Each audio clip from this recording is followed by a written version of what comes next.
اللہم صلی علی محمد۔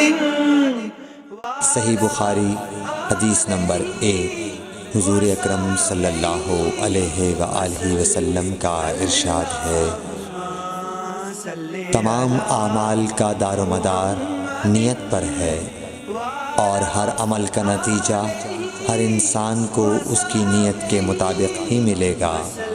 پس جس کی ہجرت دولت دنیا حاصل کرنے کے لیے ہو یا کسی عورت سے شادی کی غرض سے ہو، پس اس کی ہجرت انہی چیزوں کے لیے ہوگی جن کے حاصل کرنے کی نیت سے اس نے ہجرت کی۔ صحیح بخاری حدیث نمبر 2۔ حضور اکرم صلی اللہ علیہ وآلہ وسلم نے فرمایا کہ وحی نازل ہوتے وقت کبھی مجھ کو گھنٹی کی سی آواز محسوس ہوتی ہے، اور وحی کی یہ کیفیت مجھ پر بہت شاق گزرتی ہے۔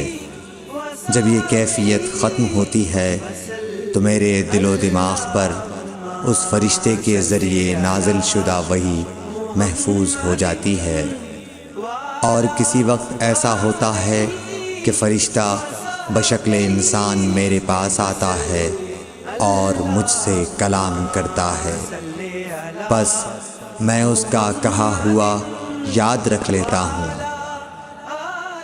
صحیح بخاری حدیث نمبر 3۔ حضرت صلی اللہ علیہ وآلہ وسلم پر وحی کا ابتدائی دور اچھے سچے پاکیزہ خوابوں سے شروع ہوا۔ آپ خواب میں جو کچھ دیکھتے وہ صبح کی روشنی کی طرح صحیح اور سچا ثابت ہوتا۔ پھر من جانب قدرت آپ تنہائی پسند ہو گئے، اور آپ نے غار حرا میں خلوت نشینی اختیار فرمائی، اور کئی دن اور رات وہاں مسلسل عبادت اور یاد الہی و ذکر میں مشغول رہنے لگے۔ جب تک گھر آنے کو دل نہ چاہتا توشہ ہمراہ لیے ہوئے وہاں رہتے۔ توشہ ختم ہونے پر ہی اہلیہ محترمہ حضرت خدیجہ رضی اللہ تعالی عنہا کے پاس تشریف لاتے، اور کچھ توشہ ہمراہ لے کر پھر وہاں جا کر خلوت گزین ہو جاتے۔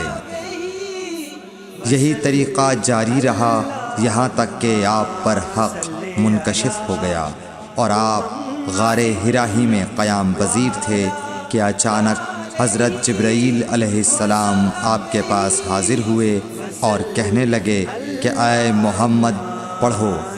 آپ فرماتے ہیں کہ میں نے کہا کہ میں پڑھنا نہیں جانتا۔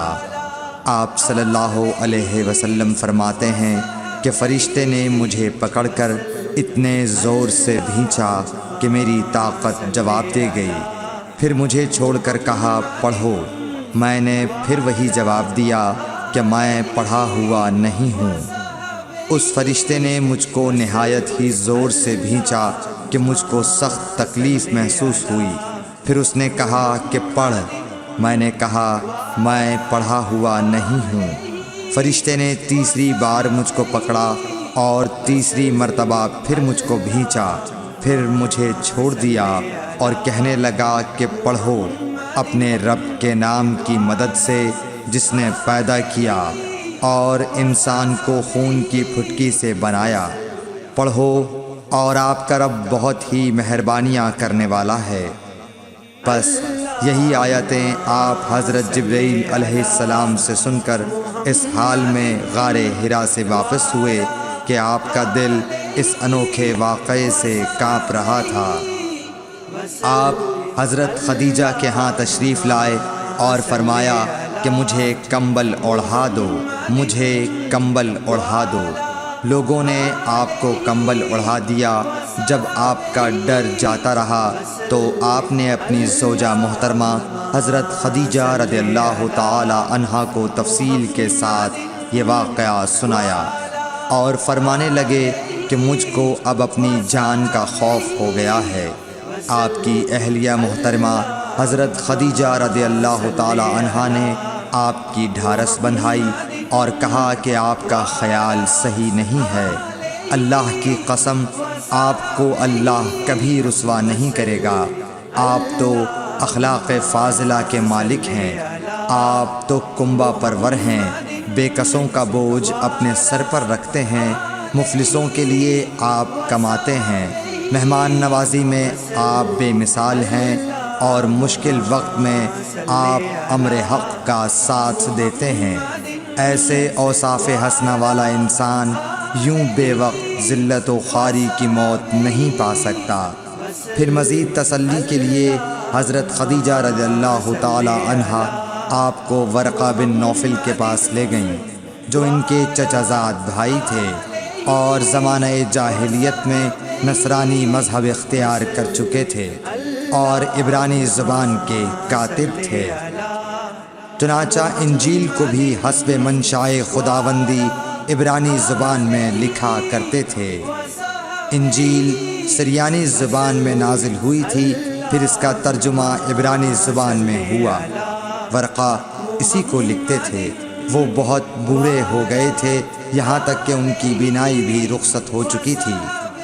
حضرت خدیجہ رضی اللہ تعالی عنہا نے ان کے سامنے آپ کے حالات بیان کیے اور کہا کہ اے چچا زاد بھائی، اپنے بھتیجے محمد صلی اللہ علیہ وسلم کی زبانی ذرا ان کی کیفیت سن لیجئے۔ وہ بولے کہ بھتیجے، آپ نے جو کچھ دیکھا ہے اس کی تفصیل سناؤ۔ چنانچہ آپ صلی اللہ علیہ وآلہ وسلم نے از اول تا آخر پورا واقعہ سنایا، جسے سن کر ورقہ بے اختیار ہو کر بول اٹھے کہ یہ تو وہی ناموس معزز رازدان فرشتہ ہے جسے اللہ نے حضرت موسیٰ علیہ السلام پر وحی دے کر بھیجا تھا۔ کاش میں آپ کے اس عہد نبوت کے شروع ہونے پر جواں عمر ہوتا، کاش میں اس وقت تک زندہ رہتا جب کہ آپ کی قوم آپ کو اس شہر سے نکال دے گی۔ رسول کریم صلی اللہ علیہ وآلہ وسلم نے یہ سن کر تعجب سے پوچھا کہ کیا وہ لوگ مجھ کو نکال دیں گے، حالانکہ میں تو ان میں صادق و امین و مقبول ہوں۔ ورقہ بولا، ہاں یہ سب کچھ سچ ہے، مگر جو شخص بھی آپ کی طرح امر حق لے کر آیا لوگ اس کے دشمن ہی ہو گئے ہیں۔ اگر مجھے آپ کی نبوت کا وہ زمانہ مل جائے تو میں آپ کی پوری مدد کروں گا، مگر ورقہ کچھ دنوں کے بعد انتقال کر گئے، پھر کچھ عرصے تک وحی کی آمد موقوف رہی۔ صحیح بخاری حدیث نمبر 4۔ حضور اکرم صلی اللہ علیہ وآلہ وسلم نے وحی کے رک جانے کے زمانے کے حالات بیان فرماتے ہوئے کہا کہ ایک روز میں چلا جا رہا تھا کہ اچانک میں نے آسمان کی طرف ایک آواز سنی اور میں نے اپنا سر آسمان کی طرف اٹھایا۔ کیا دیکھتا ہوں کہ وہی فرشتہ جو میرے پاس غار حرا میں آیا تھا وہ آسمان و زمین کے بیچ میں ایک کرسی پر بیٹھا ہوا ہے۔ میں اس سے ڈر گیا اور گھر آنے پر میں نے پھر کمبل اوڑھنے کی خواہش ظاہر کی۔ اس وقت اللہ پاک کی طرف سے یہ آیات نازل ہوئیں، اے لحاف اوڑھ کر لیٹنے والے، اٹھ کھڑا ہو اور لوگوں کو عذاب الہی سے ڈرا اور اپنے رب کی بڑائی بیان کر اور اپنے کپڑوں کو پاک صاف رکھ اور گندگی سے دور رہ۔ اس کے بعد وہی تیزی کے ساتھ پے در پے آنے لگی۔ صحیح بخاری حدیث نمبر 5۔ رسول اللہ صلی اللہ علیہ وآلہ وسلم نزول قرآن کے وقت بہت سختی محسوس فرمایا کرتے تھے، اور اس کی علامتوں میں سے ایک یہ تھی کہ یاد کرنے کے لیے آپ اپنے ہونٹوں کو ہلاتے تھے۔ ابن عباس رضی اللہ تعالیٰ عنہ نے کہا، میں اپنے ہونٹوں کو ہلاتا ہوں جس طرح آپ ہلاتے تھے۔ سعید کہتے ہیں، میں بھی اپنے ہونٹ ہلاتا ہوں جس طرح ابن عباس رضی اللہ تعالیٰ عنہ کو میں نے ہلاتے دیکھا۔ پھر انہوں نے اپنے ہونٹ ہلائے۔ ابن عباس رضی اللہ تعالیٰ عنہ نے کہا، پھر یہ آیت اتری کہ اے محمد، قرآن کو جلد جلد یاد کرنے کے لیے اپنی زبان نہ ہلاؤ، اس کا جمع کر دینا اور پڑھا دینا ہمارا ذمہ ہے۔ حضرت ابن عباس رضی اللہ تعالی عنہ کہتے ہیں، یعنی قرآن آپ صلی اللہ علیہ وآلہ وسلم کے دل میں جمع دینا اور پڑھا دینا ہمارے ذمہ ہے۔ پھر جب ہم پڑھ چکے تو اس پڑھے ہوئے کی اتباع کرو۔ ابن عباس رضی اللہ تعالی عنہ فرماتے ہیں، اس کا مطلب یہ ہے آپ اس کو خاموشی کے ساتھ سنتے رہو، اس کے بعد مطلب سمجھا دینا ہمارے ذمہ ہے۔ پھر یقیناً یہ ہماری ذمہ داری ہے کہ آپ اس کو پڑھو، یعنی اس کو محفوظ کر سکو۔ چنانچہ اس کے بعد جب آپ کے پاس حضرت جبرائیل علیہ السلام وحی لے کر آتے تو آپ توجہ سے سنتے، جب وہ چلے جاتے تو رسول اللہ صلی اللہ علیہ وسلم اس وحی کو اس طرح پڑھتے جس طرح حضرت جبرائیل علیہ السلام نے اسے پڑھا تھا۔ صحیح بخاری حدیث نمبر 6۔ رسول اللہ صلی اللہ علیہ وآلہ وسلم سب لوگوں سے زیادہ جواد سخی تھے، اور رمضان میں دوسرے اوقات کے مقابلے میں جب جبرائیل علیہ السلام آپ صلی اللہ علیہ وآلہ وسلم سے ملتے بہت ہی زیادہ جود و کرم فرماتے۔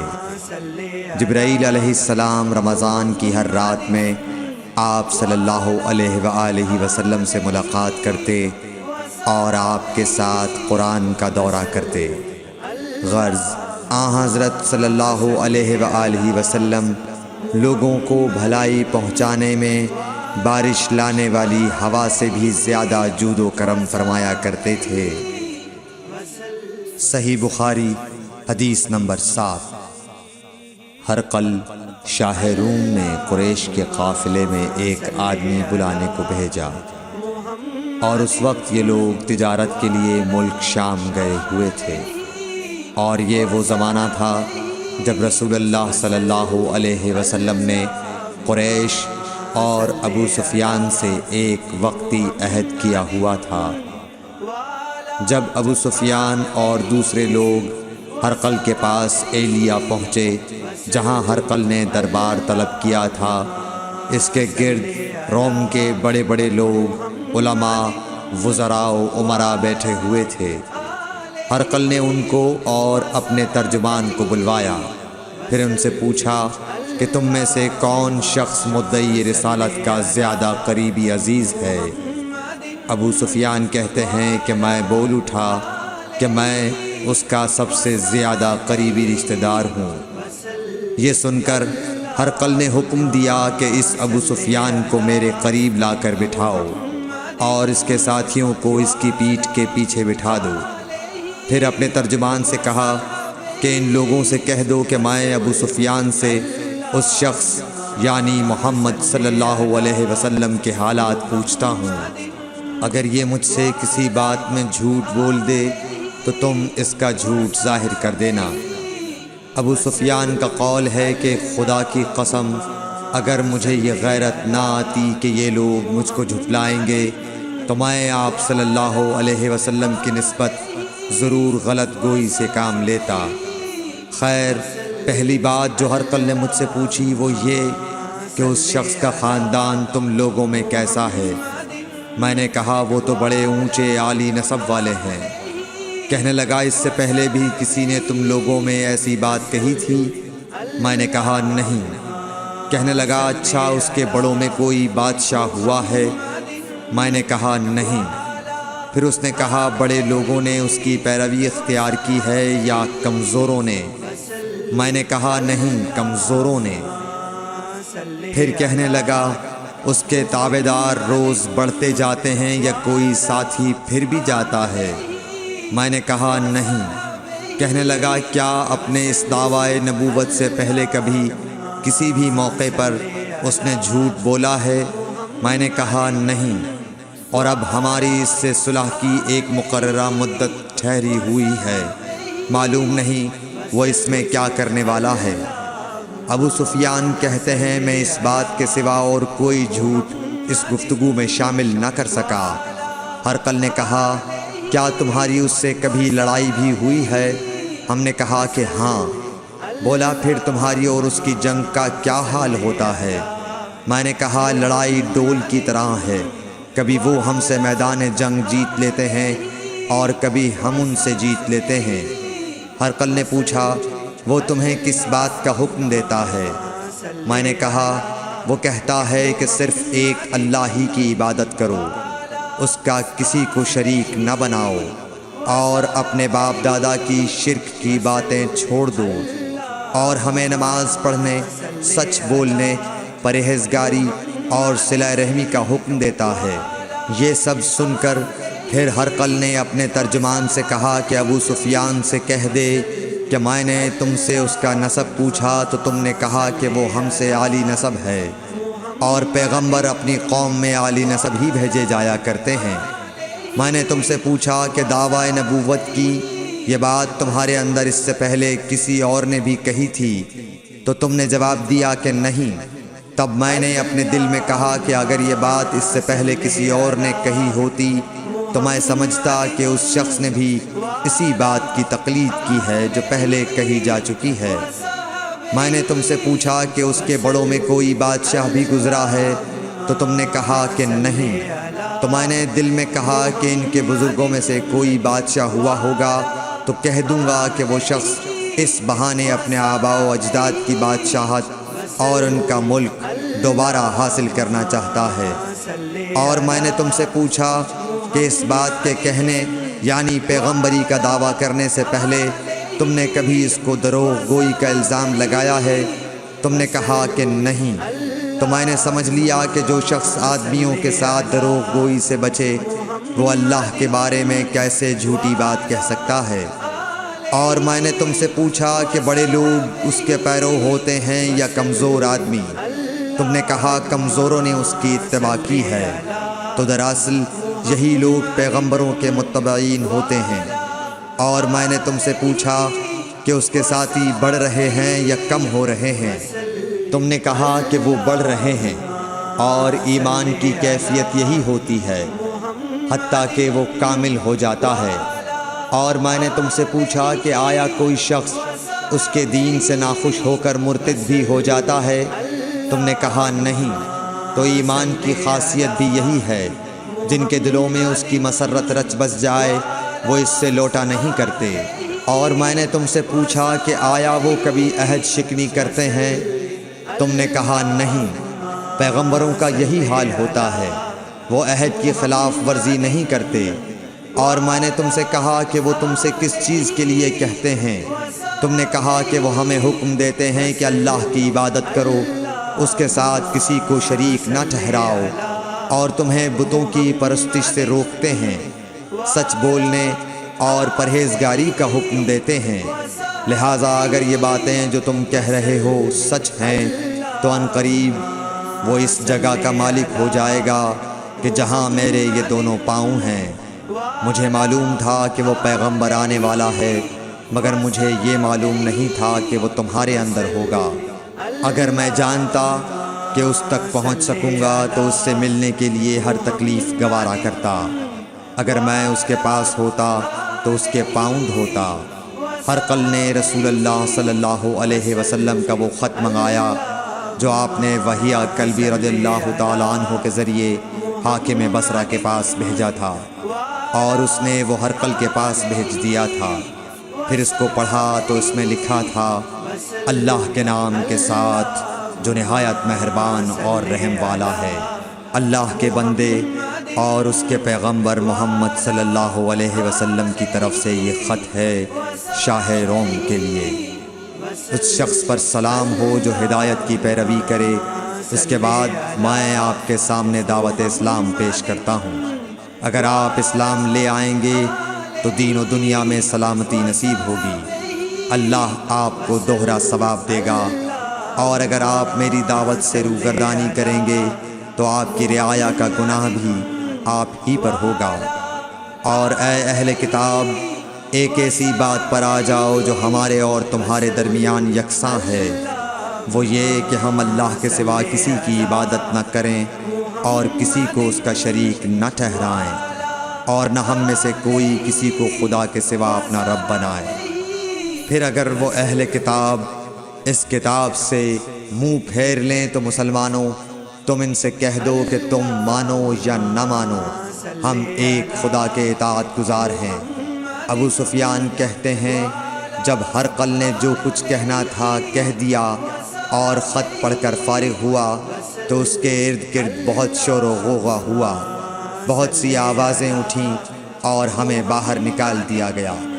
تب میں نے اپنے ساتھیوں سے کہا کہ ابو کبشہ کے بیٹے حضرت صلی اللہ علیہ وسلم کا معاملہ تو بہت بڑھ گیا، دیکھو تو اس سے بنی اصفر روم کا بادشاہ بھی ڈرتا ہے۔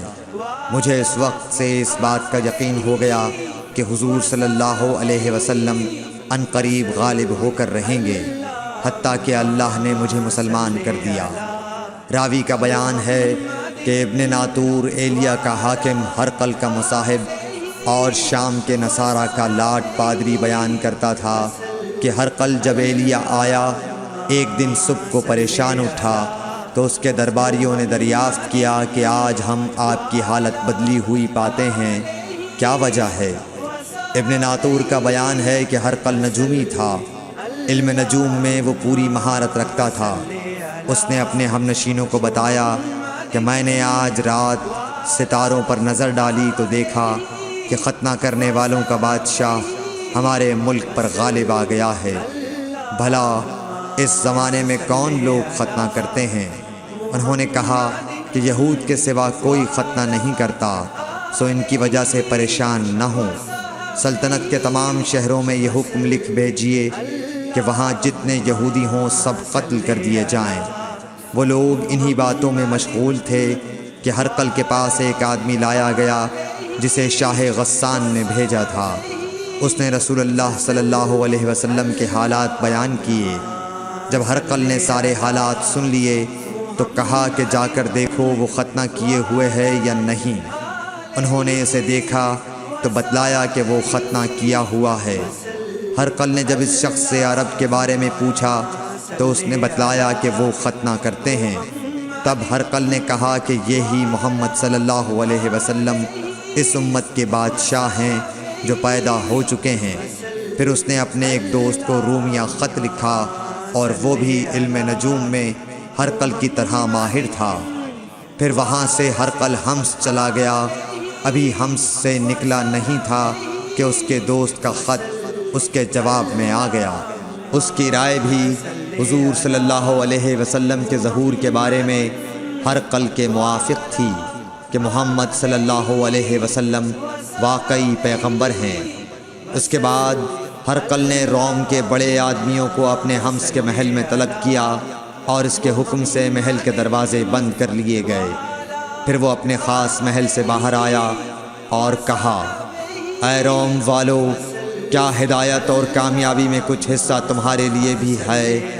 اگر تم اپنی سلطنت کی بقا چاہتے ہو تو پھر اس نبی صلی اللہ علیہ وسلم کی بیعت کر لو اور مسلمان ہو جاؤ۔ یہ سننا تھا کہ پھر لوگ وحشی گدھوں کی طرح دروازوں کی طرف دوڑے، مگر انہیں بند پایا۔ آخر جب ہرقل نے اس بات سے ان کی یہ نفرت دیکھی اور ان کے ایمان لانے سے مایوس ہو گیا تو کہنے لگا کہ ان لوگوں کو میرے پاس لاؤ۔ جب وہ دوبارہ آئے تو اس نے کہا، میں نے جو بات کہی تھی اس سے تمہاری دینی پختگی کی آزمائش مقصود تھی، سو وہ میں نے دیکھ لی۔ تب یہ بات سن کر وہ سب کے سب اس کے سامنے سجدے میں گر پڑے اور اس سے خوش ہو گئے۔ بالآخر ہرقل کی آخری حالت یہی رہی۔ صحیح بخاری حدیث نمبر 8۔ رسول اللہ صلی اللہ علیہ وسلم نے فرمایا، اسلام کی بنیاد 5 چیزوں پر قائم کی گئی ہے۔ اول گواہی دینا کہ اللہ کے سوا کوئی معبود نہیں اور بے شک حضرت محمد صلی اللہ علیہ وسلم اللہ کے سچے رسول ہیں، اور نماز قائم کرنا اور زکوٰۃ ادا کرنا اور حج کرنا اور رمضان کے روزے رکھنا۔ صحیح بخاری حدیث نمبر 9۔ نبی کریم صلی اللہ علیہ وآلہ وسلم نے فرمایا کہ ایمان کی 60 سے کچھ اوپر شاخیں ہیں، اور حیا شرم بھی ایمان کی ایک شاخ ہے۔ صحیح بخاری حدیث نمبر 10۔ حضرت محمد مصطفیٰ صلی اللہ علیہ وآلہ وسلم نے فرمایا، مسلمان وہ ہے جس کی زبان اور ہاتھ سے مسلمان بچے رہیں، اور مہاجر وہ ہے جو ان کاموں کو چھوڑ دے جن سے اللہ نے منع فرمایا۔ ایسی مزید ویڈیو دیکھنے اور سننے کے لیے ہمارے چینل کو لائک اور سبسکرائب کریں۔ اللہ حافظ۔